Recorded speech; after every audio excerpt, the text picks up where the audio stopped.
Welcome back to Clark and Addison, Born into the Ivy. I'm your host, David Butler. And the Cubs sweep for the first time this season, boys and girls. Don't forget to like and subscribe and leave a 5-star review.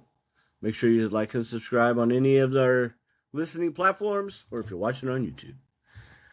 The New York Mets came to town and they got swept out the series, boys and girls. Cubs took advantage of a team that is not playing well and got their first sweep of the season. They came from behind both Saturday and Sunday to get the sweep. Friday, the Cubs struck early and often. They had 4 runs in the first, 2 more in the sixth, while after the Mets had gotten 3 in the bottom of the second.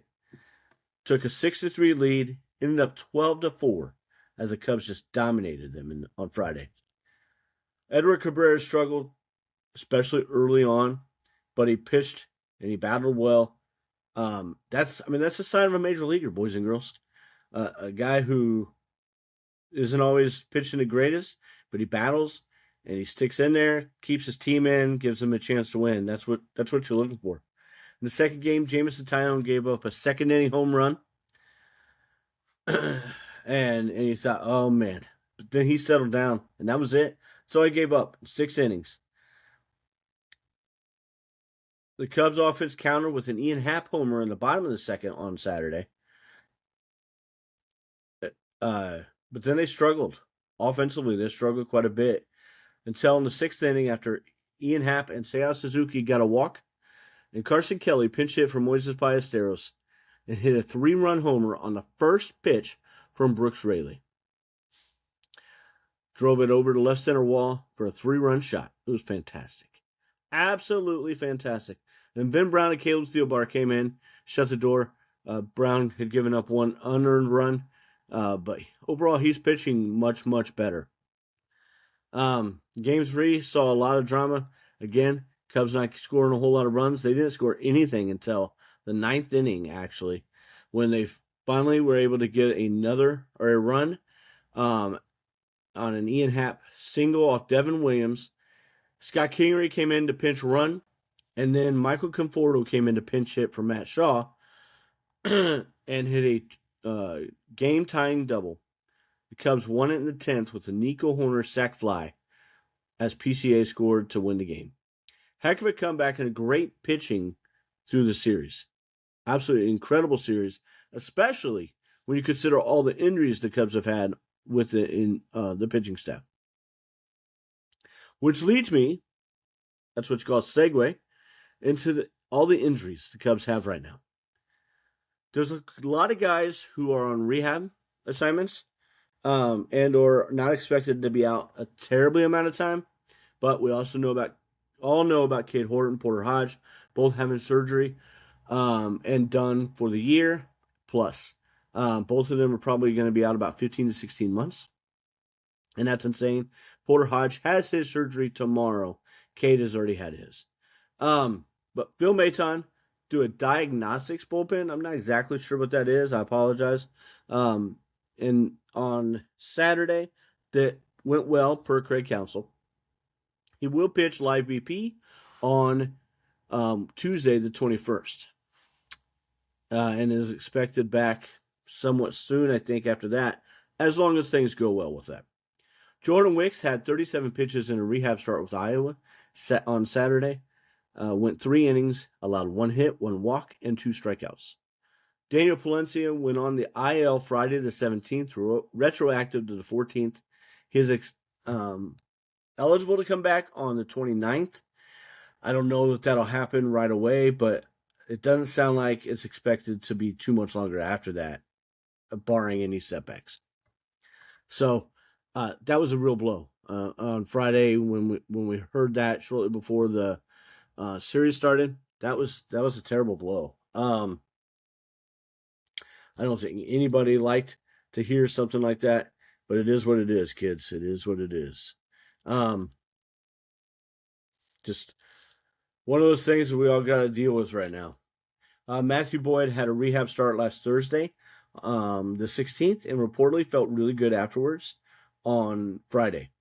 He is on target and expected to be activated to start on Wednesday the 22nd. Hunter Harvey, the jury's out for that guy right now. He did not recover well in his last two assignments or his outings on the 3rd and the 8th of April. And so that's why he was put on the IL. And they're expecting him to take a while to recover fully with his right triceps inflammation. Ethan Roberts had a weird accident. Cut his finger on a medicine ball, from what I understand. Expected to return when he's eligible on the 28th, I believe it is. So, and he was pitching well. So hopefully that comes back, continues, because the Cubs need righties bad.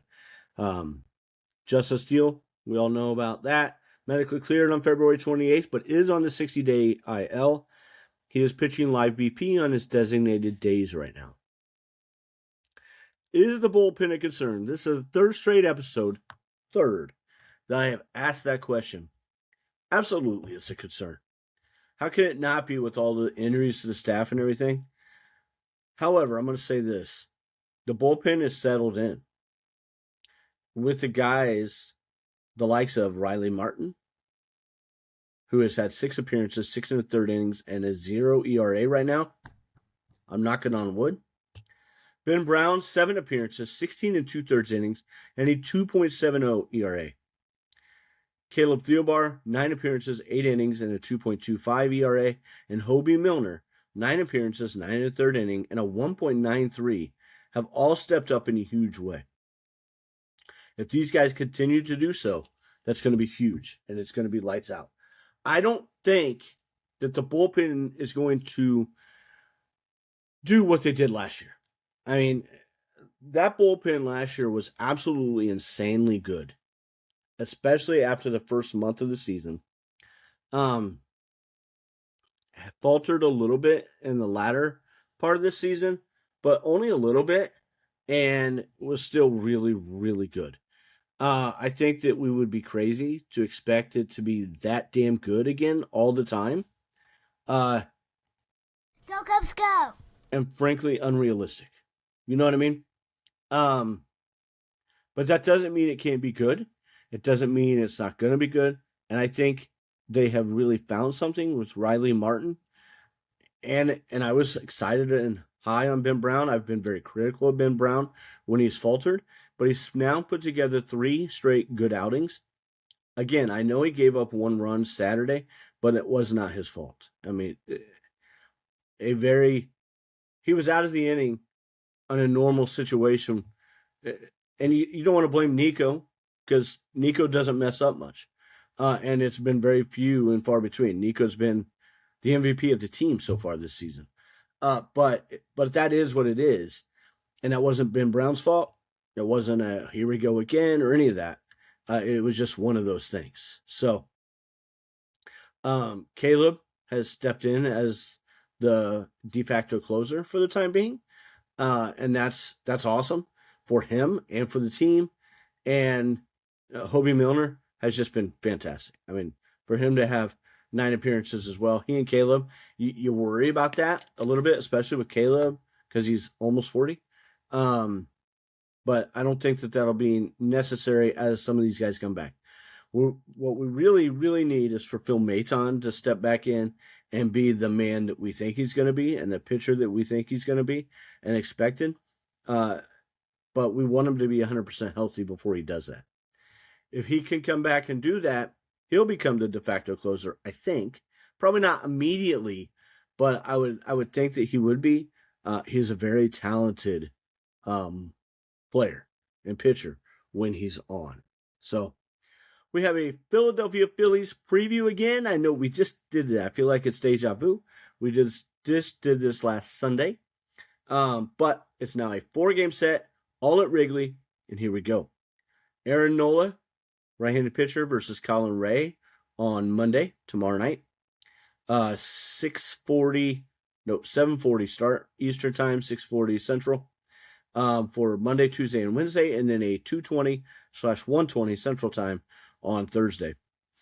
On Tuesday, we got Jesus Luzardo versus Shota Imanaga. Shota was a stud in this game. Jesus Luzardo was not. I don't expect Jesus Luzardo to pitch as bad as he did. or get let up as much as he did, but this should be a winnable game again for the Cubs. I think all 3 of these games or all 4 of these games are winnable. The last game is the hardest matchup pitching wise for the Cubs. On Wednesday is Tyrone Walker versus Matthew Boyd. It is expected that Walker will have an opener, so it'll be somebody who comes in for the first and or second inning, and then Walker will come in after that. Hopefully he comes in by the time PCA hits, because that's good for PCA. And I'm guessing it'll be a lefty, maybe, that's the opener. I don't know. The Cubs have a lot of righties up top, so it'll be interesting to see how that works, what they do with that. Walker has been shelled. I mean, he's got his ERA is over 9 for the year so far. Luzardo's isn't great. Aaron Nola, up until this last start against the Cubs, had pitched well. So I wouldn't be shocked if he bounces back some. And then on Thursday, we got Christopher Sanchez, who did pitch very well against the Phillies and was the starting pitcher on the game that they won last Monday, versus Edward Cabrera, which is a different matchup than what he had last time. So I think this will be a very good spot for both pitchers. You would give the edge to Sanchez for sure, because he's such a dominant pitcher. He's one of the top 5 pitchers in baseball, or at least the National League right now. So he should get the edge in most situations. That doesn't mean he's not beatable. We scored 7 runs in that game. Javier Assad just got shelled. So it's not like we didn't score a bunch of runs in the game. And so it's very possible and not impossible by any means for us to be able to win that game and to knock him around some. The Phillies bullpen, for sure, they need to get to the bullpen. That bullpen is not good at all. And not at all. These 2 teams just played 7 games, or played 7 days ago, I'm sorry, with the Cubs winning 2 of the 3. Since then, the Cubs have won the last 3, now winning 5 in a row. Again, knocking on wood. And the Phillies, playing right now, have lost 2 more against the Braves.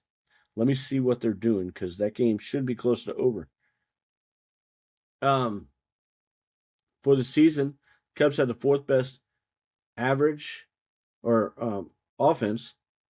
It is 4-2 Braves right now in the 7th, or at the end of 7th. So they could come in right in a 5-game losing streak. That's scary, because you don't want them to get hot against or have a get right series.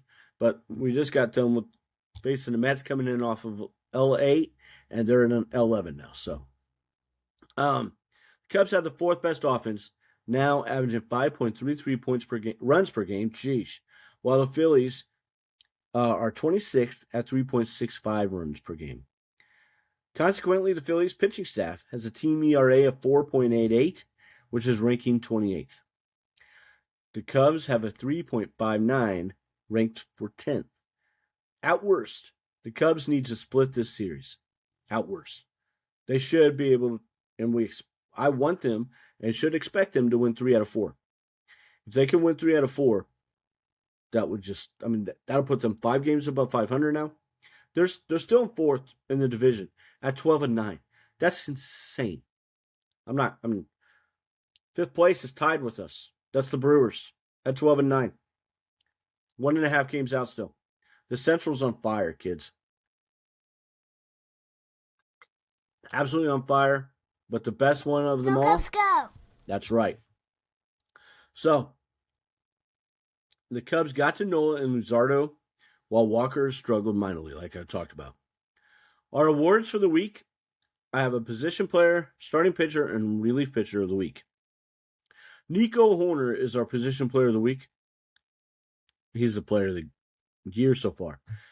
He had 360, scored 4 runs, 2 home runs, 11 RBIs, and 2 stolen bases for Nico Hoerner from the leadoff spot.